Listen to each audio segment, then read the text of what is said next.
ನಮಸ್ಕಾರ ವೀಕ್ಷಕರೇ, ಜ್ಞಾನ ಸಿಂಧು ಚಾನಲ್ಗೆ ನಿಮಗೆಲ್ಲರಿಗೂ ಮತ್ತೊಮ್ಮೆ ಸ್ವಾಗತ. ಇವತ್ತಿನ ಈ ವಿಡಿಯೋದಲ್ಲಿ ನಾನು ನಿಮಗೆ ಯಾಣದ ಬಗ್ಗೆ ಎಲ್ಲ ಮಾಹಿತಿಯನ್ನು ತಿಳಿಸಿಕೊಡುತ್ತೇನೆ. ಇದರ ಹಿಂದಿನ ಇತಿಹಾಸ, ಹಿಂದಿನ ಕತೆ, ಇಲ್ಲಿ ಆಚರಿಸುವ ಹಬ್ಬಗಳ ಬಗ್ಗೆ ಎಲ್ಲದರ ಬಗ್ಗೆಯೂ ನಿಮಗೆ ಈ ವಿಡಿಯೋದಲ್ಲಿ ಮಾಹಿತಿ ದೊರೆಯುತ್ತಿದೆ. ಯಾಣ ದಟ್ಟವಾದ ಕಲ್ಲು ಬಂಡೆ ಅರಣ್ಯ ಪ್ರದೇಶದಿಂದ ಕೂಡಿದ ಹಳ್ಳಿ. ಇದು ಕುಮಟಾ ತಾಲೂಕು, ಉತ್ತರ ಕನ್ನಡ ಜಿಲ್ಲೆಗೆ ಸೇರುತ್ತದೆ. ಇದು ಉತ್ತರ ಕನ್ನಡ ಜಿಲ್ಲೆಯ ಪ್ರಮುಖ ಪ್ರೇಕ್ಷಣೀಯ ಸ್ಥಳಗಳಲ್ಲಿ ಒಂದಾಗಿದೆ. ಪಶ್ಚಿಮ ಘಟ್ಟಗಳ ಸಹ್ಯಾದ್ರಿ ಶ್ರೇಣಿಗಳಿಂದ ಕೂಡಿದ ಇದು ಸಿರಸಿಯಿಂದ 45 ಕಿಲೋಮೀಟರ್ ದೂರದಲ್ಲಿದೆ. ಹಾಗೆ ಕುಮಟಾದಿಂದ 31 ಕಿಲೋಮೀಟರ್ ದೂರದಲ್ಲಿದೆ. ಯಾಣದ ಪ್ರಮುಖವಾದ ಆಕರ್ಷಣೆ ಎಂದರೆ ಭೈರವೇಶ್ವರ ಶಿಖರ ಮತ್ತು ಮೋಹಿನಿ ಶಿಖರ. ಈ ಎರಡು ಶಿಖರಗಳು ಕಡಿದಾದ ಕಪ್ಪು ಕಲ್ಲಿನಿಂದ ಕೂಡಿದೆ. ಭೈರವೇಶ್ವರ ಶಿಖರವು 120 ಮೀಟರ್ ಅಂದರೆ 390 ಅಡಿ ಎತ್ತರವಿದೆ. ಮೋಹಿನಿ ಶಿಖರವು 90 ಮೀಟರ್ ಎತ್ತರವಿದೆ. ಯಾಣದ ಶಿಖರ ದೇವಾಲಯವೆಂದು ಕರೆಯಲ್ಪಡುವ ಹಿರಿಬಂಡೆ 120 ಮೀಟರ್ ಎತ್ತರವಾದ, ಸುಮಾರು ಅಷ್ಟೇ ಅಗಲವಾದ ನೆಲಮುಗಿಲನ್ನು ಜೋಡಿಸುವ ಕಪ್ಪು ಪರದೆಯಂತೆ ಬೃಹದಾಕಾರದ ಶಿಲಾರೂಪವಾಗಿದೆ. ಈ ಬಂಡೆಯ ಮಧ್ಯದಲ್ಲಿ ಸೀಳು ಇದ್ದು ನೆತ್ತಿಯ ಮೇಲೆ ಜಲಸಂಚಯವಿದೆ. ಈ ಬಂಡೆಯ ಸೀಳಿನ ಗುಹೆಯಲ್ಲಿ ತಾನಾಗಿ ಮೂಡಿ ನಿಂತ ಭೈರವೇಶ್ವರ ಲಿಂಗ 2 ಮೀಟರ್ ಎತ್ತರವಾಗಿದೆ. ಈ ಲಿಂಗದ ಮೇಲೆ ಸದಾ ಅಂಗುಲ ಗಾತ್ರದ ನೀರು ಮೇಲಿನಿಂದ ಒಸರುತ್ತಿರುತ್ತದೆ. ಸ್ಕಂದ ಪುರಾಣದಲ್ಲಿ ಯಾಣದ ಕತೆ ನಿರೂಪಿತವಾಗಿದೆ.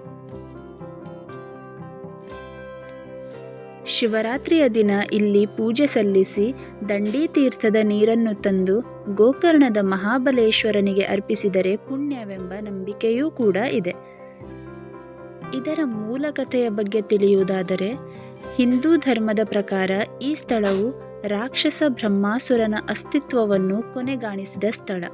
ಬ್ರಹ್ಮಾಸುರನು ಶಿವನಿಂದ ಒಂದು ಅಪರೂಪವಾದ ವರವನ್ನು ಪಡೆಯುತ್ತಾನೆ. ಆ ವರವೇನೆಂದರೆ, ತಾನು ಯಾರ ತಲೆಯ ಮೇಲೆ ಕೈ ಇಡುವೆನೋ ಅವರು ಸುಟ್ಟು ಭಸ್ಮವಾಗಬೇಕು ಎಂದು. ಭಸ್ಮಾಸುರನು ತನಗೆ ದೊರೆತ ಈ ವರದ ಪರೀಕ್ಷೆಯನ್ನು ನಡೆಸಲು ಸ್ವತಃ ಶಿವನ ತಲೆಯ ಮೇಲೆಯೇ ಕೈ ಇಡಲು ಮುಂದಾಗುತ್ತಾನೆ. ಇದನ್ನರಿತ ಪರಶಿವ ಬ್ರಹ್ಮಾಸುರನಿಂದ ತಪ್ಪಿಸಿಕೊಂಡು ಓಡಿ ಹೋಗುತ್ತಾನೆ. ಇದರೊಂದಿಗೆ ಬ್ರಹ್ಮಾಸುರನು ಶಿವನನ್ನು ಬಿಡದೆ ಹಿಂಬಾಲಿಸುತ್ತಾನೆ. ಬ್ರಹ್ಮಾಸುರನಿಂದ ತಪ್ಪಿಸಿಕೊಂಡ ಶಿವ ನೇರವಾಗಿ ವಿಷ್ಣುವನ್ನು ಭೇಟಿಯಾಗುತ್ತಾನೆ. ಭೇಟಿಯಾಗಿ ನಡೆದ ವಿಷಯ ತಿಳಿಸಿ ವಿಷ್ಣುವಿನ ಸಹಾಯ ಬೇಡುತ್ತಾರೆ. ವಿಷ್ಣುವು ಸಹಾಯ ಮಾಡಲು ಒಪ್ಪಿ ಸುಂದರ ಕನ್ಯೆಯ ರೂಪ ತಾಳುತ್ತಾರೆ. ಆ ಸುಂದರ ಕನ್ಯೆಯ ಹೆಸರೇ ಮೋಹಿನಿ. ಮೋಹಿನಿ ರೂಪ ತಾಳಿದ ವಿಷ್ಣುವು ಬ್ರಹ್ಮಾಸುರನನ್ನು ತನ್ನ ಸ್ಫುರದ್ರೂಪ ಸೌಂದರ್ಯದಿಂದ ಮೋಹಿತಗೊಳಿಸುತ್ತಾರೆ. ಮೋಹಿನಿಯ ಸೌಂದರ್ಯಕ್ಕೆ ಮೋಹಗೊಂಡ ಬ್ರಹ್ಮಾಸುರ ಮೋಹಿನಿಗೆ ನಾನು ನಿನ್ನನ್ನು ವರಿಸುವುದಾಗಿ ಹೇಳುತ್ತಾನೆ. ಆಗ ಮೋಹಿನಿಯು ನೀನು ನನ್ನನ್ನು ವರಿಸಬೇಕಾದರೆ ಕೆಲವು ಷರತ್ತುಗಳು ಇವೆ ಎಂದು ಹೇಳುತ್ತಾಳೆ. ಆಗ ಬ್ರಹ್ಮಾಸುರ ನಿನ್ನ ಷರತ್ತುಗಳು ಏನೇ ಇದ್ದರೂ ನನ್ನ ಒಪ್ಪಿಗೆ ಇದೆ ಎಂದು ಹೇಳುತ್ತಾನೆ. ಆಗ ಮೋಹಿನಿ ಬ್ರಹ್ಮಾಸುರನಿಗೆ ನಾನು ನರ್ತಿಸಿದ ಹಾಗೆಯೇ ನರ್ತಿಸಬೇಕು ಎಂದು ಹೇಳುತ್ತಾಳೆ. ಅದಕ್ಕೆ ಬ್ರಹ್ಮಾಸುರ ಒಪ್ಪಿಗೆ ಸೂಚಿಸುತ್ತಾನೆ. ಮೋಹಿನಿ ನರ್ತಿಸುತ್ತಾ ಒಂದು ಸಾರಿ ತಲೆಯ ಮೇಲೆ ಕೈ ಇಡುತ್ತಾಳೆ. ಆಗ ಮೋಹಿನಿಯ ಮೋಹದ ಬಲೆಯಲ್ಲಿ ಹಾಗೂ ನೃತ್ಯದ ಗುಂಗಿನಲ್ಲಿ ಭಸ್ಮಾಸುರ ತನಗರಿವಿಲ್ಲದೆ ತನ್ನ ಕೈಯನ್ನು ತನ್ನ ತಲೆಯ ಮೇಲೆ ಇಟ್ಟುಕೊಂಡು ಬಿಡುತ್ತಾನೆ. ತಕ್ಷಣ ಬ್ರಹ್ಮಾಸುರ ಭಸ್ಮವಾಗಿ ಹೋಗುತ್ತಾನೆ. ಅಂದು ನಡೆದ ಆ ಘಟನೆಯ ಸ್ಥಳವೇ ಯಾಣ. ಈ ಸಮಯದಲ್ಲಿ ಉದ್ಭವಿಸಿದ ಬೆಂಕಿ ಬಹಳ ತೀವ್ರವಾಗಿದ್ದರಿಂದ ಈ ಪ್ರದೇಶದಲ್ಲಿ ಬಂಡೆಗಳ ರಚನೆಯಾಯಿತು ಎಂಬುದು ನಂಬಿಕೆ ಇದೆ. ಮತ್ತು ಇಲ್ಲಿನ ಸುತ್ತಮುತ್ತಲಿನ ಪ್ರದೇಶದಲ್ಲಿ ಈ ಘಟನೆಯಿಂದ ನಡೆದ ಬೂದಿ ಅಥವಾ ಭಸ್ಮ ಕಂಡುಬರುತ್ತದೆ. ನಂತರದ ದಿನಗಳಲ್ಲಿ ಜನರು ದೊಡ್ಡದಿರುವ ಶಿಖರವನ್ನು ಭೈರವೇಶ್ವರ ಶಿಖರ ಎಂದು ಹಾಗೂ ಸ್ವಲ್ಪ ಚಿಕ್ಕದಾದ ಶಿಖರವನ್ನು ಮೋಹಿನಿ ಶಿಖರ ಅಂದರೆ ವಿಷ್ಣುವಿನ ಶಿಖರ ಎಂದು ಕರೆದರು. ನಂತರ ಇಲ್ಲಿ ಪಾರ್ವತಿಯ ವಿಗ್ರಹವನ್ನೂ ಸಹ ಸ್ಥಾಪಿಸಲಾಗಿದೆ ಮತ್ತು ಇಲ್ಲಿ ಹಲವಾರು ಗುಹೆಗಳೂ ಇವೆ ಮತ್ತು ಇಲ್ಲೇ ಹತ್ತಿರದಲ್ಲಿ ಗಣೇಶ ದೇವಾಲಯವೂ ಕೂಡ ಇದೆ. ಇಲ್ಲಿ ಆಚರಿಸುವ ಹಬ್ಬಗಳೆಂದರೆ ಮಹಾಶಿವರಾತ್ರಿ.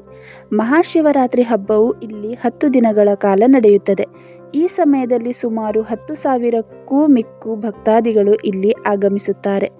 ಇಲ್ಲಿ ಪೂಜೆ ಸಲ್ಲಿಸಿದ ನಂತರ ಭಕ್ತಾದಿಗಳು ಶುದ್ಧೀಕರಣಗೊಂಡು ಇಲ್ಲಿನ ಗುಹೆಯಿಂದ ವಸಂತ ಕಾಲದ ಪವಿತ್ರವಾದ ನೀರನ್ನು ತೆಗೆದುಕೊಂಡು ಈ ದಿನ ಇಲ್ಲಿ ಪೂಜೆ ಸಲ್ಲಿಸಿ ದಂಡಿ ತೀರ್ಥದ ನೀರನ್ನು ತಂದು ಗೋಕರ್ಣದ ಮಹಾಬಲೇಶ್ವರನಿಗೆ ಅರ್ಪಿಸಿದರೆ ಮಹಾಪುಣ್ಯವಂತೆ.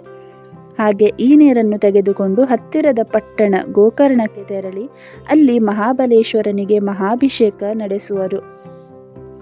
ಈ ಒಂದು ಸಂಗತಿಯು ಜನಪ್ರಿಯವಾಗಿದೆ. ಅದೇನೆಂದರೆ ಭಕ್ತರು ಗೋಕರ್ಣಕ್ಕೆ ಪೂಜೆ ಸಲ್ಲಿಸುತ್ತಾರೆ. ಆ ನಗರದ ಜನರು ಯಾಣಕ್ಕೆ ಅದೇ ಉದ್ದೇಶವಾಗಿ ಪ್ರಯಾಣಿಸುತ್ತಾರೆ. ಇದರ ಹಿಂದಿನ ಒಂದು ಗಾದೆ ಮಾತೂ ಸಹ ಇದೆ. ಅದೇನೆಂದರೆ ಸೊಕ್ಕಿದ್ದವನು ಯಾಣಕ್ಕೆ ಹೋಗುತ್ತಾನೆ, ರೊಕ್ಕಿದ್ದವನು ಗೋಕರ್ಣಕ್ಕೆ ಹೋಗುತ್ತಾನೆ ಎಂದು. ಇಲ್ಲಿನ ಸ್ಥಳೀಯರು ಈ ಪ್ರದೇಶವನ್ನು ರಾಷ್ಟ್ರೀಯ ನೈಸರ್ಗಿಕ ಪಾರಂಪರಿಕ ತಾಣ ಎಂದು ಕರೆಯುತ್ತಾರೆ.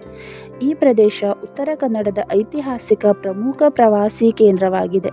ಈ ಸ್ಥಳವು ಸಹ್ಯಾದ್ರಿ ಪರ್ವತದ ಜೀವ ವೈವಿಧ್ಯದ ಪ್ರೇಕ್ಷಣೀಯ ಸ್ಥಳ ಎನ್ನಬಹುದಾಗಿದೆ. ಹಾಗಾಗಿ ಈ ಪ್ರದೇಶವು ಜೀವ ವೈವಿಧ್ಯ ಸಂರಕ್ಷಣೆಗೆ ಒಳಪಡುತ್ತದೆ ಎಂದು ಸೂಚಿಸಲಾಗಿದೆ.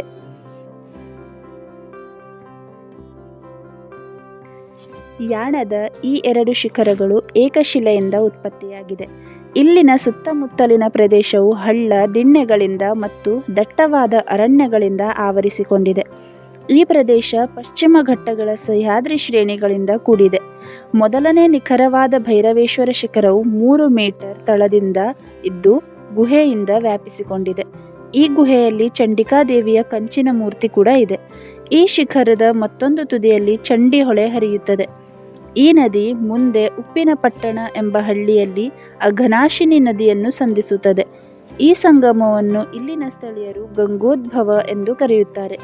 ಇಲ್ಲಿಂದ ಸರಿಯಾಗಿ ಸುಮಾರು 12 ಕಿಲೋಮೀಟರ್ ದೂರದಲ್ಲಿ ನೈಸರ್ಗಿಕವಾಗಿ ರಚಿತವಾಗಿರುವ ವಿಭೂತಿ ಫಾಲ್ಸ್ ಜಲಪಾತ ಇದೆ. ಈ ಜಲಪಾತವು 150 ಅಡಿ ಎತ್ತರವಾಗಿದೆ.